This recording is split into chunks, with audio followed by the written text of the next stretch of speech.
नमस्कार। पहले 2 लेक्चर में हम प्रोग्राम प्लानिंग के प्रिंसिपल के मैक्सिमम पॉइंट डिस्कस कर चुके हैं। जो बाकी पॉइंट्स है हम इस लेक्चर में डिस्कस करेंगे। तो जड़ से आरंभ करने का सिद्धांत। जब हम विकास की बात करते हैं तो कार्यक्रम नियोजन में हम जो भी कार्यक्रम बनाते हैं उन लोगों के लिए बनाते हैं जो बीपीएल ग्रुप के हैं, जो वंचित हैं, पॉवर्टी लेवल के हैं, उन लोगों के लिए कोई भी स्कीम योजनाएं सबसे पहले हम शुरू करते हैं कि जिनको बेसिकली उसकी आवश्यकता ज़्यादा है। तो विकास के लिए हमें जड़ से आरंभ करने के सिद्धांत को अपनाना होगा। नेक्स्ट, स्थानीय नेतृत्व का सिद्धांत। जब हम कार्यक्रम नियोजन करते हैं तो हमें स्थानीय नेताओं के सहयोग की आवश्यकता होती है, क्योंकि उनके सहयोग के बिना कोई भी कार्यक्रम सफल नहीं हो सकता। तो गांव में हमें नेताओं से सहयोग स्थापित करना पड़ता है, उनसे जानकारी लेना होता है, क्योंकि गांव का पंचायत अधिकारी या वहां का ग्रामीण मुखिया उन ग्रामीणों के विचारों को, व्यवहारों को ज़्यादा समझता है, ज़्यादा जानता है। तो कार्यक्रम नियोजन में ग्रामीण नेतृत्व का सहयोग जरूरी है। नेक्स्ट, सूचना तकनीकी का सिद्धांत। वर्तमान समय न्यू टेक्नोलॉजी, इंफॉर्मेशन टेक्नोलॉजी का टाइम है।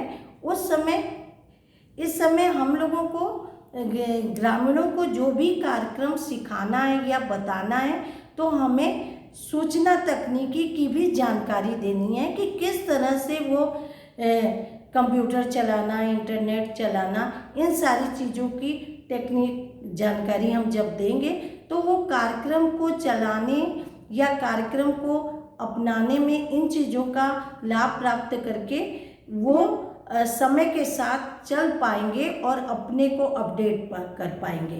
तो कार्यक्रम नियोजन में हमें समय समय पे मॉडर्न टेक्निक और ट्रेडिशनल टेक्निक दोनों का नॉलेज ग्रामीणों को देना होता है। नेक्स्ट, मूल्यांकन का सिद्धांत। प्रसार शिक्षा में हम जब कार्यक्रम नियोजन करते हैं तो कार्यक्रम नियोजन के जो हम सिद्धांत को अपनाते हैं उसमें हमें मूल्यांकन करना मस्ट है कि हमने जो पहले कार्यक्रम बनाया वो कार्यक्रम कितना सफल रहा, उसका क्या रिजल्ट रहा, इसको भी हम जानकारी रखते हैं। और जो कार्यक्रम हम चला रहे हैं उसमें समय समय पे स्टेप बाय स्टेप हम उसको मूल्यांकित करते रहते हैं, इवैल्यूएशन करते रहते हैं कि उस कार्यक्रम से ग्रामीण जनता को क्या लाभ हो रहा है और क्या चीज़ें वो नहीं अपना रहे। तो समय समय पे कार्यक्रम के प्रारंभ में, कार्यक्रम के बीच में और कार्यक्रम समाप्त होने के बाद हमें कार्यक्रम का मूल्यांकन जब हम करते रहेंगे तभी हम समय समय पे अच्छे कार्यक्रम नियोजन कर पाएंगे।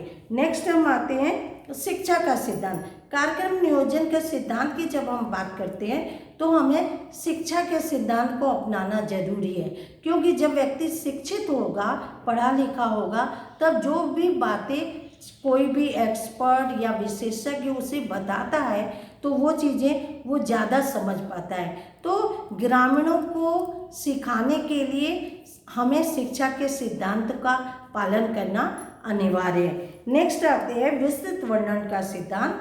विस्तृत वर्णन में कोई भी कार्यक्रम बनाने के लिए हमें विस्तार से सारी चीज़ों को अपडेट करना अनिवार्य होता है। अपडेट करने में अनिवार्य इसलिए होता है क्योंकि सारी चीज़ें पारदर्शी होती हैं, ट्रांसपेरेंट रहती है कि कोई भी कार्यक्रम कब चलाना है, कैसे चलाना है, कहाँ चलाना है, किन लोगों के मध्य चलाना है, उस कार्यक्रम को चलाने के लिए फंडिंग कहाँ से आएगी, उस कार्यक्रम से कितने लोग लाभान्वित होंगे, उसका क्या रिजल्ट आएगा, सारी चीज़ें हम क्रमवार सीरियल में पूरा लिखते हैं और सारी चीज़ें कोई जानकारी सबको होनी चाहिए, तभी हमारा कार्यक्रम सफल हो सकता है। तो कार्यक्रम का विस्तृत ब्यौरा होना चाहिए और सारा लिखित फॉर्म में होना चाहिए। नेक्स्ट, उचित समय का सिद्धांत। उचित समय का सिद्धांत यह है कि कार्यक्रम समय से शुरू होना चाहिए और कार्यक्रम में जब हम विस्तृत वर्णन देते हैं तो हमको ये भी बताना चाहिए कि कोई भी कार्यक्रम कितने समय के लिए, शॉर्ट टर्म प्रोग्राम है,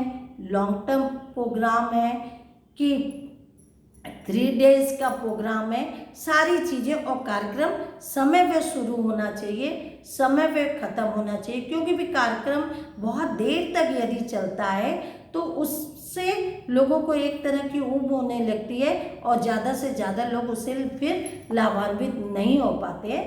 तो उचित समय के सिद्धांत को फॉलो करना बहुत अनिवार्य है। तो इस तरह से हमने आपको प्रसार शिक्षा के मैक्सिमम और टोटल सिद्धांत को बताया कि इन सिद्धांत को पालन करके हमारा जो प्रोग्राम प्लानिंग, जिस उद्देश्य को लेके हम कोई भी कार्यक्रम का नियोजन करते हैं, वो अपने गोल तक, अपने टारगेट तक पहुंचता है और सफल रहता है। फ्रेंड्स, यहाँ पे हमने मैक्सिमम चीज़ें डिस्कस कर दी। आपको कोई भी क्वेरीज होगी तो आप कमेंट बॉक्स में पूछ सकते हैं। Thank you.